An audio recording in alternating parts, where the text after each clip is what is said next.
ito yung product niya, ito yung nagawa niya, guys. Look at that. Here. Diyan mo ko, atas ng konti. Paano pag baliktad ninyo? Pwede lang. Itong tamakan. So guys ha, ano natin, gandahan lang natin baliktad para hindi tayo makadamage.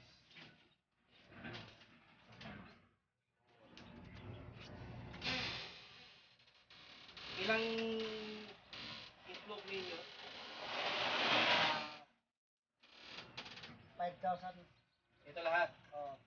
Okay, so guys, bawat isang door, okay, isang room. 6,000 to. Okay. Mapuno. 6,000 itong isang door. Hello.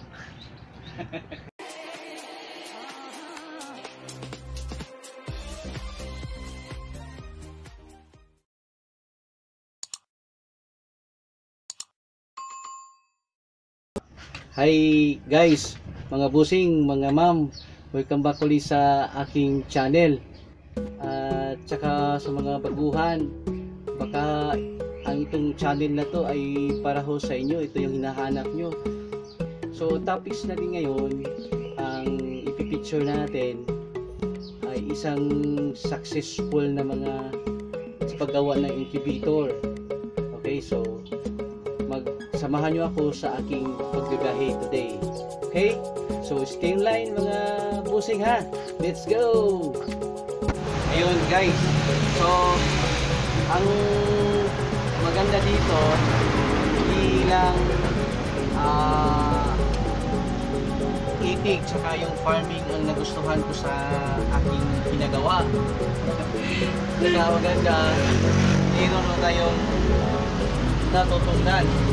Yung of course sa nature at saka maganda dito po, iba-iba yung mahalubilo natin ng mga kaibigan, yung culture po ng mga tao na nakasama natin, culture mo nila. So maganda din, marami tayong natutunan. Saka nagpapasalamat din po ako sa mga walang sawang nagsusuporta, lalo na sa mga OFW, kay Papa Chair, Bayawan Negros Oriental, and then of course kay Sir Mans Manigo, Sir sa Tisla ng Davao Occidental. Shout out po kayo sir, maraming salamat po sa inyong pag-invite sa akin possible mag-speak tayo sa mga taga-DAR. Okay, so thank you ho. Maraming salamat sa opportunity. If it is matuloy. Of course, so kay Henry De La Cruz, sir, shout out. And then kay Boss John Mark Di Vargas, sir, shout out. Kumusta dyan po sa Taiwan, sir? Okay, so dito ay naka-base siya sa Taiwan. Balak ko siyang mag-itikan sa Nueva Ecija. Okay, so sir, shout out sa hindi ko po nabanggit today. Pasensya na ho sa susunod. I-PM nyo lang para hoy kayo'y mabanggit ko sa aking channel. Guys, excited ako. Tahan talaga natin. Successful po talaga to sa kanyang journey sa pag iitikan. Hindi lang iitikan, kundi hindi po sa mga ginagawa ho niyang mga incubators. Background, yung dati ho nagsisimula lang siya ng pag-ala, ngayon nag-pension na naman siya ng mga incubators. Okay, so sana ho'y ma-interview natin siya mamaya-maya after 2 hours sa ating biyahe. Okay, so ang nakapanood dyan, stay online lang ho ha, para hindi tayo mabibitin. Thank you. Okay guys, so ngayon papunta na tayo sa lugar ng Puntahan natin. Oh, ang init. Ang init ng panahon. 12 noon po kasi ngayon. Alas 12 ng tanghali.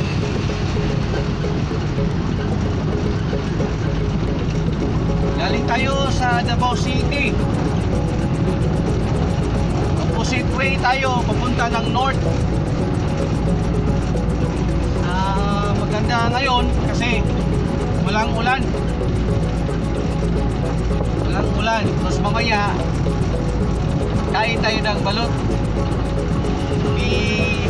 Pakita natin yung balutan natin sa dito sa Mindanao. Oh, grabe no? Excited. Excited ako. Kahit na mainit ang panahon. Ayun, si naman dyan sa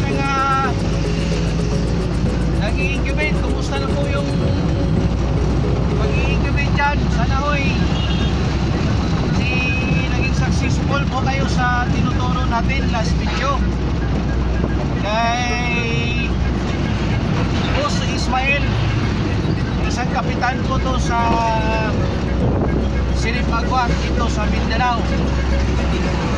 At kababayan natin na Muslim, nakatuon palagi sa ating channel. Kapitan Ismael, shout out. Din doon naman sa taga Dipolo, nakalimutan ko yung pangalan. Yun, so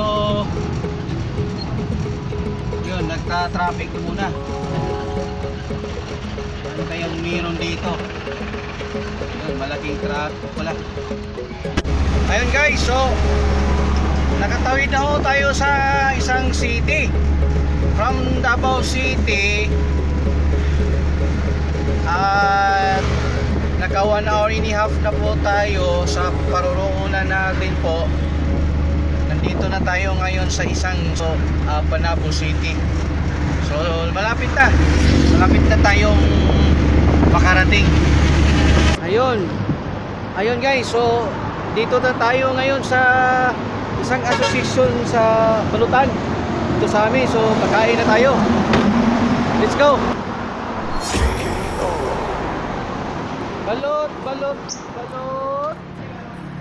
Asa na pit? Dili. Yun. Pila. Pila pala. Ilang balot dito guys. Doblas ha. Ayun guys, tayo promote natin yung ito 20 na home pala ang balot dito. Sige. Try natin. Okay. 1, bali 4. Thank you.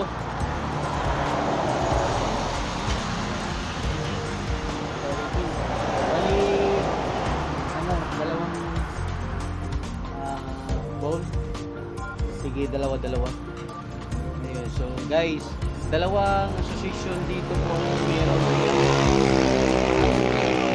Tahan na pala sa luto na nabalot dito sa amin. 20 pesos each ha. Ang Pinoy how much? 15 each. Yan, 15. So pero nyo guys, mga ka-viewers, meron ho talagang market ang pag-iitikan. Okay, lalo na dito sa Mindanao. Okay, tikman na natin. Wow. Yan. Dali ka. 15 days to. Bago to? May honey, may suka.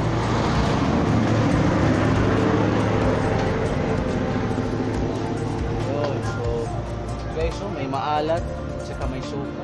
Lahat dito puro balutan. Saka nag-i-evolve na din sila, hindi lang balot ang meron silang naka-display. Meron din mani saka pinta. Meron mani.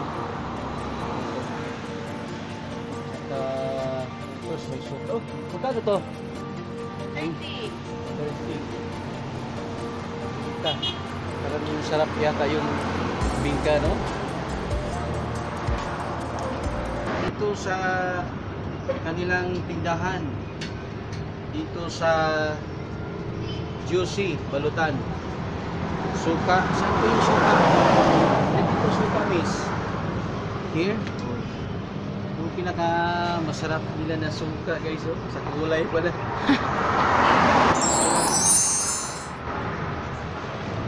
Yan. Tingnan niyo yung balut nila. Oh. Ah. Sarap. Sarap dito kasi balut sa puti po yung kinakain natin. Pag sinabing balut sa puti, yung sisiw po, hindi mo makikita kahit 80 days na ho, kasi balut sa puti na. Pinabalot ho yung sisiw sa white. So guys, wala ho kayong makikita ni sisiw kasi puti. Kaya tinatawag siya balot na puti. Ang gawin natin dito is ganito ho.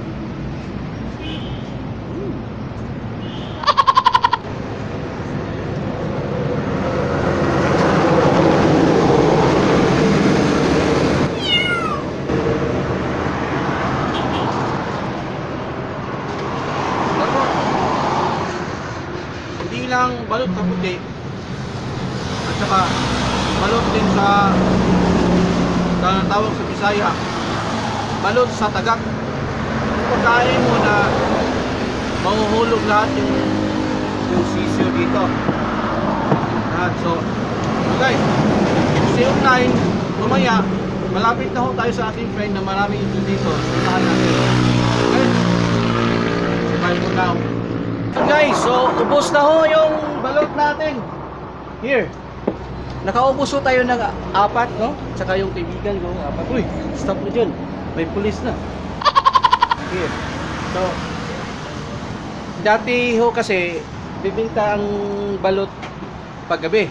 Pero ngayon, kahit tanghali, nagbibinta ho ng balot dito. Kasi, ang sikreto, pagka balot sa puti, o yung binibinta, hindi tawag yan sa Tagalog, masyadong makita ang sisiw, no? May nakabalot po na puti. So yun, tapos na ho tayong kumakain doon sa Juicy Balutan. Sarap yung balot doon, saka may ibang mga pangalan. So yun, let's go na tayo guys. Ito yung daanan papasok sa kanilang lugar. So medyo malayo talaga ang location ng taong to. Mahirap, madaling, sabi pa nga nila, madaling lapitan pero mahirap hanapin. Parang politiko ata to. Madaling lapitan pero mahirap hanapin. Ayun, may palayan. Ayun. So, turn right. Rough road. Rough road na. Ang layo talaga ng bahay ng taong to. Ayun guys, dito na tayo ngayon sa yung tagal kong kaibigan dito sa Pag-iitikan. At saka tingnan natin yung kanyang na-create din na incubator, no? Guys, tingnan nyo yung isang kaibigan natin na nagsisimula din siya sa itikan, yung pag-aaral ng itikan, at ngayon nag-evolve na ho to siya, and then meron ho siyang sariling huge na incubator.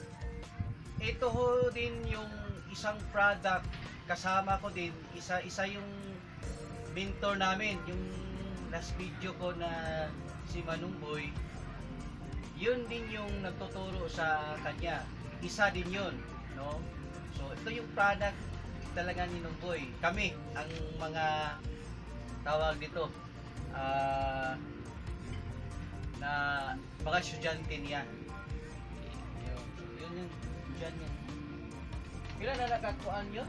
Kailan na nakasunod na? 18,000. Yun, 18,000 ang capacity na, no? Oo. Pero pag matapos ang isang door, 24. 24.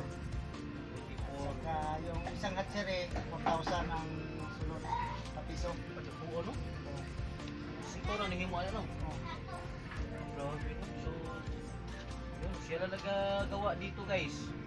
Wala i-helper, no? Wala. Mahirap. Ayun. Yun, naka-elevated po yung ano niya, yung setup. Pero na pa kay Bibi. Oo, pero pag-alan ako dito sa Mabaos, Pagkala niyo. 600 plus. Plus dito, mga 200. Wow. Pero mas maayo ka na itik, naka-itik na tayo incubator, no? Oo. Para di ka ma-short-short sa Hindi ito. ka makitin sa balot pag time na short. Pila na gani ka bulan ani nga gikan nagkuha ninyo pila na ka tuig na wala pa. 1 year na. Katong Katong January nag 1 year. So, pagsugod ako, okay. 10,000. Oh, kapindiri. Oo. Karon, pag abot o mga 1 year, so nagkuhan ako, lambada na. Itong ana Oo, lambada na. Oh. Guys, so ang dati niyang incubator yung manual, yung cuddling. Tukunin mo yung egg tray saka mo mix, yun, igalawin. Cuddling tawag namin dyan. Mahirap yun. Ang laman po dati sa incubator niya 10,000. Pero ngayon, gumawa siya ng modern design. Tinuruan kami ni Manong Boy, yung mentor namin. Ayun, nagawa siya ng huge. So, possible ito magkakasya na dito ang 24,000 eggs, mga ka-viewers. Could you imagine that? Diba? Okay, malaki lang. Tanawon na po yung mupan. Ibito. Sige.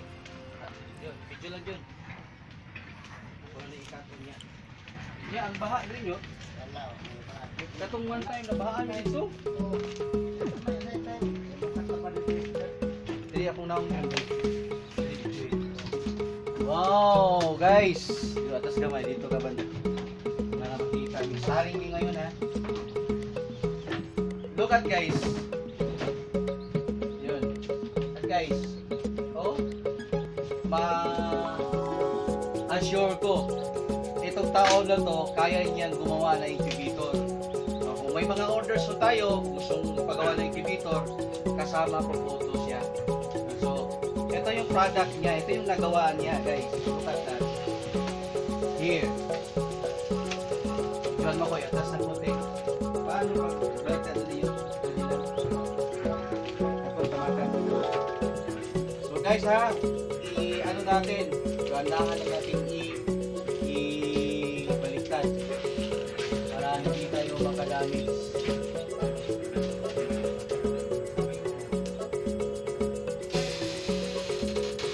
Ilang itlog ninyo?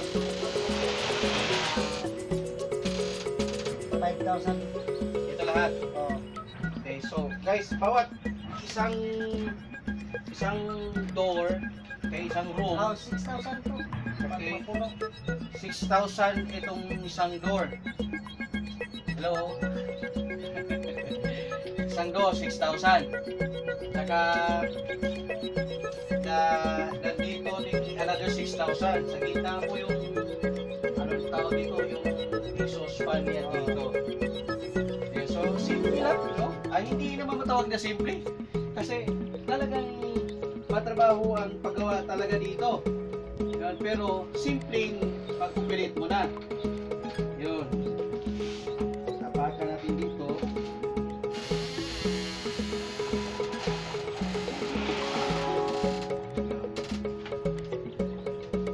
Ah, yawa, uy.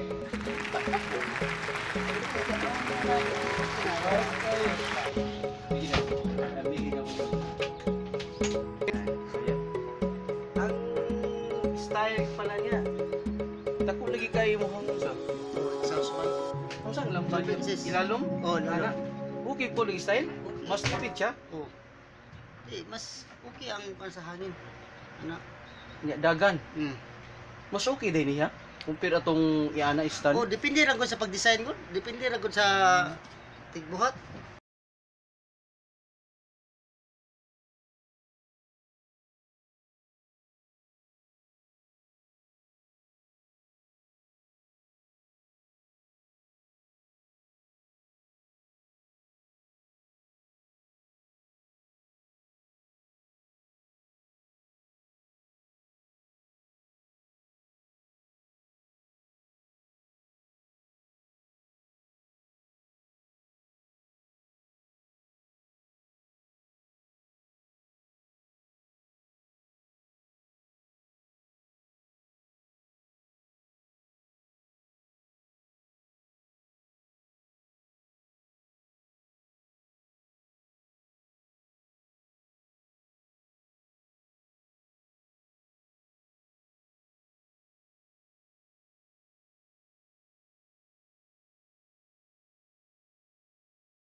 Okay.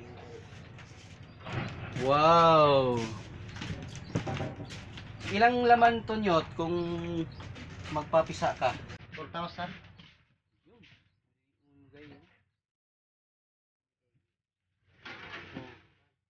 So, ang flow dito guys, from here, pagkagaling dito, maka 18 days na sa incubator na malaki, Dilipat dito. oo, lilipat niya dito sa hatching hanggang mag-isa hatching.